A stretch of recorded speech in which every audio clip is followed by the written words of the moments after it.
आता एक महत्त्वाची बातमी आहे। राज्य शासनाच्या विविध विभागांमध्ये एकूण 2,99,051 इतकी पदं रिक्त आहेत। लवकरच राज्य सरकार सर्व पदे भरणार असल्याची माहिती मुख्यमंत्र्यांनी तारांकित प्रश्नाला उत्तर देताना विधानसभेमध्ये दिली आहे। एकूण 8,18,503 पदांपैकी जवळपास 36% इतकी पदं रिक्त असल्याची माहिती कळतेय। ऑगस्ट 2022 ते नोव्हेंबर 2025 या 3 वर्षाच्या कालावधीमध्ये शासकीय, निमशासकीय आणि अनुकंपा तत्वावर एकूण 1,20,232 नियुक्त्या झाल्यात।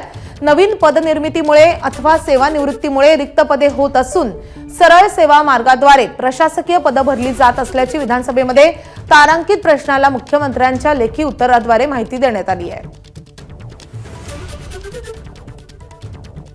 तर विविध खात्यामध्ये जवळपास 2,99,000 इतकी पदं रिक्त आहेत आणि लवकरच ती पदं भरली जातील अशी माहिती खुद्द मुख्यमंत्र्यांनी दिली आहे। त्यामुळे नोकरीच्या प्रतीक्षेत असणाऱ्या अनेक इच्छुकांसाठी ही अतिशय महत्त्वाची माहिती आहे।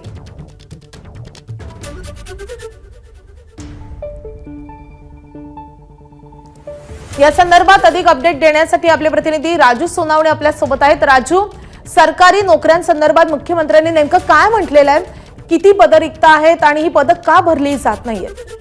आपण पाहतोय की मुख्यमंत्र्यांनी विधानसभेमध्ये लेखी उत्तर दिलेलं आहे आणि या लेखी उत्तरामध्ये म्हटलेलं आहे की राज्य शासनाच्या विविध विभागांमध्ये जवळपास 2,99,051 इतकी पदं आहेत ती रिक्त असल्याचं म्हटलं आहे। म्हणजे एकूण 8,18,503 पदं आहेत, त्यापैकी 36.54% पदं जी आहेत ती रिक्त झालेली आपल्याला पाहायला मिळतात। त्यामुळे मोठ्या प्रमाणावर पदांवरती जी आहे ती रिक्त आपल्याला पाहायला मिळतात।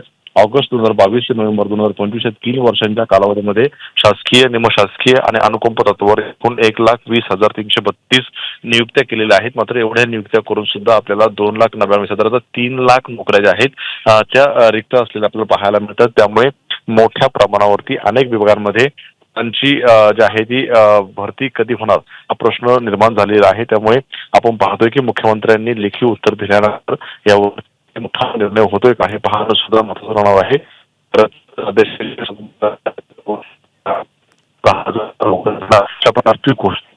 नक्कीच राजू, धन्यवाद या सगळ्या सविस्तर माहितीसाठी।